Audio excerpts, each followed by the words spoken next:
went to work that way, he came home that way. If they made groceries today, next week they make groceries on Tuesday. The week after that, they make groceries on Monday. The week after that, they make groceries on Friday, right? So the pattern was not to have a pattern. We can go back. So in 1954, Mr. Evers is the first person trying to get admitted into Ole Miss. Can anybody tell me what's interesting about 1954? That year, Brown versus Board of Education, right? Desegregates public education in the United States of America. So Mr. Evers tries it out, but of course he's not given admission into Ole Miss, right? But he does help James Meredith, who enters into Ole Miss just a few years later. What happens in 1955? Young man from Chicago goes to Money, Mississippi. You familiar with him? Emmett Till. Okay. Emmett Till. He's murdered. His body is thrown into the Tallahatchie River, right? So Emmett Till has an uncle by the name of Mose Wright. And Mose Wright is going to testify against those killers. And so Mr. Evers has to help get Mose Wright out of the state of Mississippi. And he does, because Mose Wright, of course, his life is in danger. And so even when the Freedom Riders come in 1961-62 to Jackson, Mr. Evers is there also to assist them. And of course, these are people that are, well, they're biracial. It's a biracial effort, right? Whites and blacks riding together on buses throughout the South, Alabama, Mississippi, Tennessee, Kentucky, right? Because it was illegal in southern states. So they were trying to make things better, basically. They were trying to make things better, and they were trying to show that federal law superseded state law, right? And so highways are regulated by the federal government. If highways are regulated by the federal government, then the federal government had what we call anti-discriminatory practices. So in other words, it should not have been against the law in southern states for African Americans and white Americans to sit on the bus wherever they wanted to. If they wanted to ride together, it was okay. If they didn't, that was okay as well. So Mr. Evers was seen as a person that was a part of the problem in many instances. So Mrs. Evers said when they first moved here that no one wanted to talk to them. And let me tell you why no one wanted to talk to them. Because just like when you, for example, you parked your cars out here in front of the house. Well, there were people getting car tag numbers. And the next day you went to work, you lost your job. You didn't know why you lost your job, but the reason that you lost your job was because you came to the NAACP house. Right? And so you must be, you know, in some type of grand scheme with Mr. Evers, of course, who is the troublemaker. So people were very leery about talking to the Evers. No one wanted their children to talk to them. The adults didn't want to talk to Mr. Evers and Mr. Evers. Not that they were bad people, but people were aware of how dangerous it was at the time to be connected to people that wanted to bring about racial equality. But eventually, Mrs. Evers says that they warm up to them. And their children play with their children. You know, the men in the community and Mr. Evers have a wonderful relationship. And, of course, the women in the community embrace Mrs. Evers. Now, there are only 2 women that are left on this street. Everyone else is deceased. That was here when the Evers came in 56, and that's Mrs. Wells and Mrs. Young. And both of their husbands are deceased, and their children have moved away. I think Mrs. Wells is 96, and her daughter lives with her. I think her daughter's like 74. So her daughter lives with her, but I think Mrs. Young lives alone. But Mr. Wells owned a furniture company. This was a very upstanding neighborhood at the time. You know, you had professors, you had doctors, lawyers. This was a white-collar African-American neighborhood. And so very respectable people lived here. And highly respected in the African-American community and also in the white community. So it was a nice neighborhood. They just knew that what this particular situation meant, and it meant danger. And of course, it ended up being, of course, what they had anticipated it to be. So coming up to June 12, 1963, Mr. Evers had been, he had helped to coordinate boycotts. You know what a boycott is? Can you tell me? You're smart. When they, like, similar to a protest? Yes, that's right. A boycott is a type of a protest. So there were particular stores, especially downtown Jackson, people that looked like me, when they went in, they could not try on clothes. They couldn't try on shoes. So you had to buy it But if it didn't fit when you got it home, you couldn't bring it back, right? Or say, for example, if I wanted to go to Burger King, I couldn't come in the front door, I couldn't come to the counter, I had to go to the back door and get my food, that kind of thing. So Mr. Evers said, you know what? If you can't be treated like everyone else, then don't spend your money there, right? So that's what we call a boycott. And then, of course, then there was just what they had what they called church-ins. Like black people would go into what we would call predominantly white churches. On a Sunday morning, they would just sit down, right? Because churches are public places. Churches are not private property. So they call those church-ins. And there was a public library downtown. And so black students from Tougaloo decided that they wanted to go to the public library downtown, and they called that a reading. And then you had your sit-ins, but they would go into restaurants, and they would actually sit down at the counter, and of course they would be refused service, and they would be arrested. So you had all these types of protests, right, going on. And so Mr. Evers was seen as the catalyst. He was seen as the linchpin, the central part of the issue, the central part of the problem. So coming up to June 12, 1963, the phone calls seem to have become more frequent, even though they received them every day. Seemed to get a bit worse and worse and worse. Even before his assassination, the house was firebombed.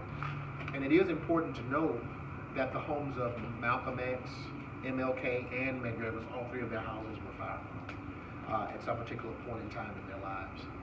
So Mr. Evers is at his last rally, downtown Jackson near Millsaps College. He's at a church.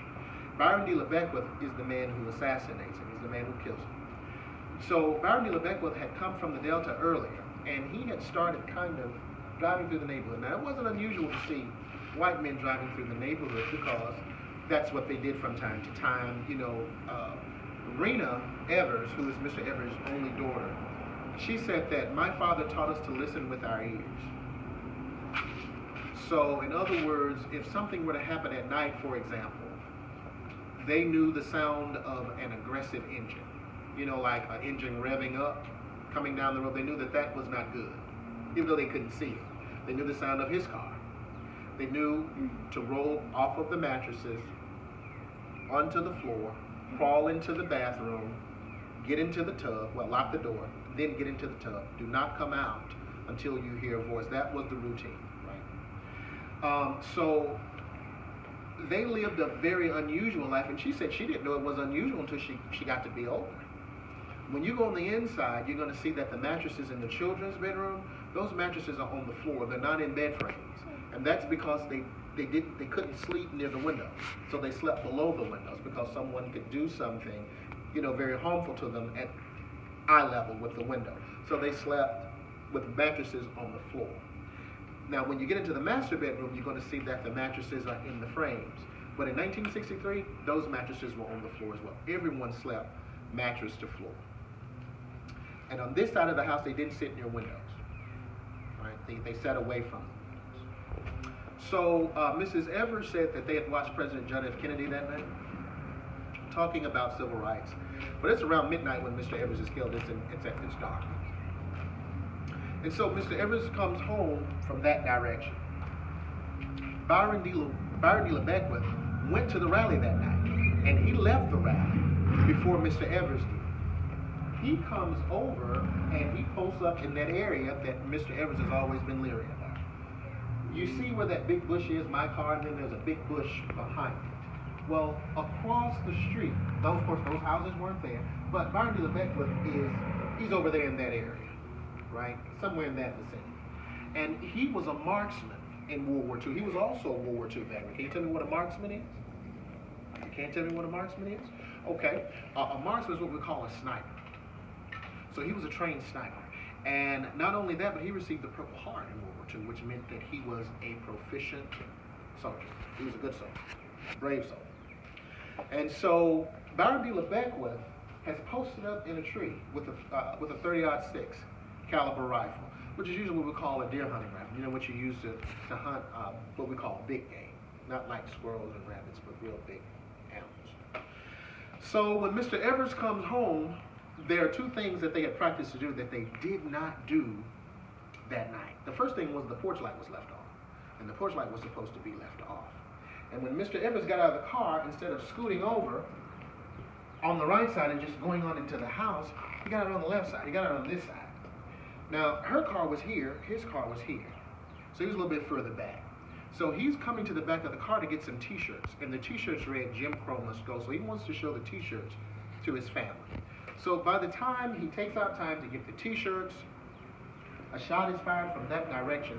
And that shot is going to actually go in under his left shoulder blade. And that bullet is going to exit his chest. It's going to go through that bottom left window. And when you get on the inside, you're going to see where that bullet goes through the living room wall. It's going to go through the kitchen wall. And then it's going to ricochet off of the refrigerator. It's one bullet. So when Mrs. Evers hears the bullet, she puts the children in the bathroom. They do the routine. She comes to the porch, and Mr. Evers has made it to the porch, but he never re-enters his home. He doesn't die here. Mr. Wells, who's deceased, he comes out of the house and he shoots once in the air. Well, he shoots once in the air, it's a warning shot. He doesn't know where the shooter is. He just wants to scare the shooter away. So Byron D. LeBecq leaves the rifle across the street. And so there are two theories as to why he left the rifle. The first theory is he didn't care. And the second theory is that that shot scared him. So he was trying to get back to his car in order to get away. But it's that rifle that eventually convicts Byron D. LeBecq because his fingerprints are found on the rifle, and of course he's bragging about killing. So 30 years later, he's found guilty, of course, after 3 trials. The first 2 trials are what we call mistrials. And then the last trial, he's convicted in 1994. So the men in the community come from various locations. They go inside the house, they get a mattress, and they put Mr. Evers on the mattress. And then they put him in the back of the station wagon because the ambulance never comes. And they take him to the hospital, UMC, where there's a wait because black people were not admitted to UMC at the time. But he's still alive. He's still alive. Now, in the South, at that particular point in time, not only in Mississippi, but throughout the South, if you administered medical attention to a person outside the designated place, if you were a doctor, you could lose your license. And if you were a nurse, you could lose your license. So people were, afraid of losing their livelihood. Not that they weren't, some of them weren't good people, right? But they just understood ramifications about, the scenario of race, the culture of segregation. But eventually, a white doctor says, you know what, I'm going to operate on this man. And so they bring him in and they prep him. Dr. Britton, who was a black physician, graduate of Tougaloo College, was Mr. Evers' personal physician. And he said that the last thing that he heard Mr. Evers say was, they got me. And so he dies on the operating table. And he's buried at Arlington Cemetery. And of course, that's where you bury, people that have done great things, war heroes, politicians, and things of that nature. And of course, it was the former home of Robert E. Lee. It was originally a plantation, right? And he loses it during the Civil War, and the Union makes it a cemetery. And so from that point on, it's become a military, for the most part, a military. So Mrs. Evers lives here another year, and then she decides to move to California. And so she just, the house is just basically sitting here. And the Tougaloo College makes her a trustee. And so she remembers the relationship that Mr. Evers and Tougaloo College had, the Civil Rights Movement, Tougaloo being a private college, allowed people like Dr. Martin Luther King Jr., Robert F. Kennedy, Stokely Carmichael, the Black Power movement, Black Panther movement. Tougaloo opened up its doors to activism. And so she deeded the home to Tougaloo, and so we just kept the yard cut and kept the house boarded up, and then along comes Rob Reiner. And he wants to make a movie called The Ghost of Mississippi, starring Whoopi Goldberg and Alec Baldwin. But Whoopi Goldberg plays Mrs. Evers, and she stays in this house about 3 nights when the movie is being made. So Rob Reiner basically renovates the house from top to bottom. So when you get on the inside, you're going to see period furniture. It's not the original furniture. It's period prop furniture. But the piano and the pictures that you see were actually items that belong to the Evers family. So after the movie, he says, you know what, I'm not taking anything away from the house. So that was when the idea came to transition the home from basically a movie set to the museum that it is today. So that brings this portion of our tour to an end. When we go on the inside, we have one rule, and that rule is please don't touch anything. But other than that, if you have any questions, please feel free to ask.